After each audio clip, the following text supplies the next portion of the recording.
Hollywood, the place where dreams are made, where stars are born, and where stories come to life on the silver screen.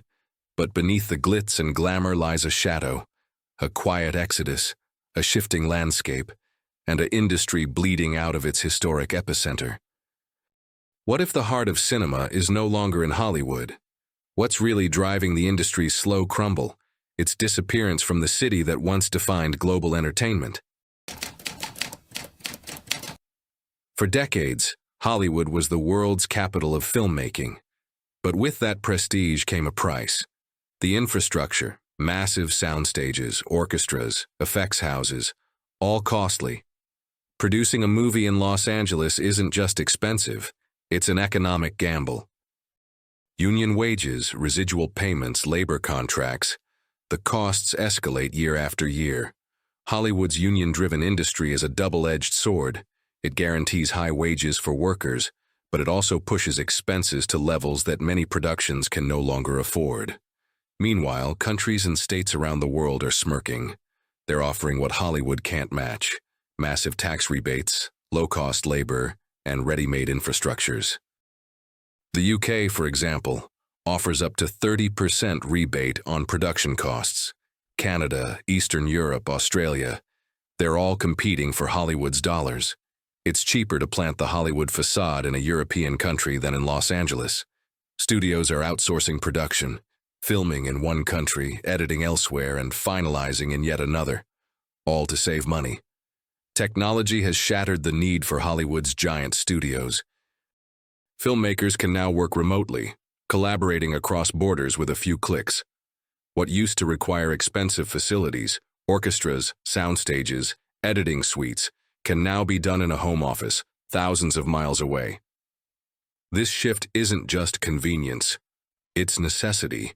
With rising costs, global competition, and a pandemic that exposed the fragility of the old model, Hollywood is spreading out.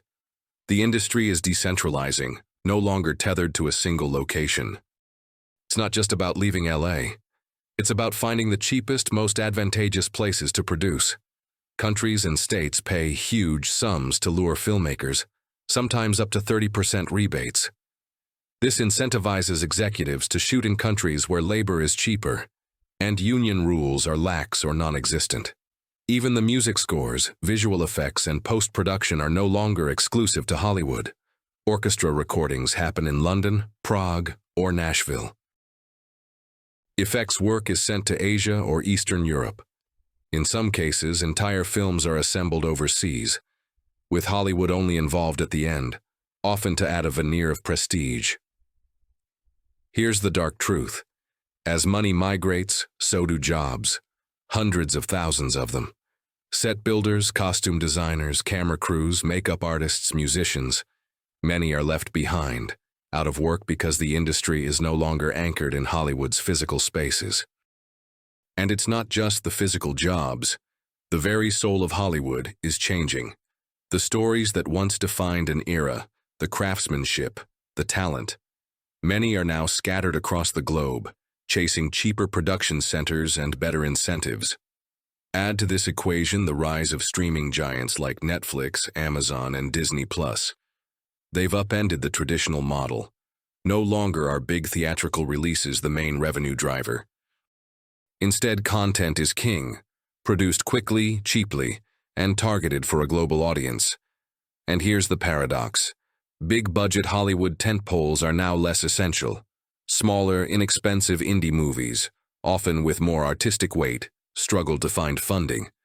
Meanwhile, big franchises and action films that travel well across borders dominate the box office worldwide. Hollywood's shift isn't just about dollars. It's a cultural pivot. Films are increasingly tailored for a global market. Action, superheroes, quick sequences, leaving behind stories that speak deeper to local cultures or complex narratives. Is this a loss for authentic storytelling, or a necessary evolution to survive in a fractured, globalized world? The truth is, Hollywood's golden era of storytelling is quietly fading, replaced by something more profitable, but perhaps less soulful. So what's next? Can Hollywood claw its way back to relevance? Or is this the beginning of its slow disappearance into history? To survive, Hollywood must reinvent itself. It must find a way to compete globally, not just with incentives or cheaper labor, but with its creative soul. Unions, regulators, and industry leaders need to understand the new landscape, or risk becoming a relic, a ghost of its former self. The industry is at a crossroads. Will it cling to old glories, or embrace a new dawn? The answer lies in whether Hollywood chooses to adapt or fade away. The story of Hollywood isn't just about movies. It's about culture, craftsmanship, and dreams. But dreams require a home. Will Hollywood find its way back, or is this the last act?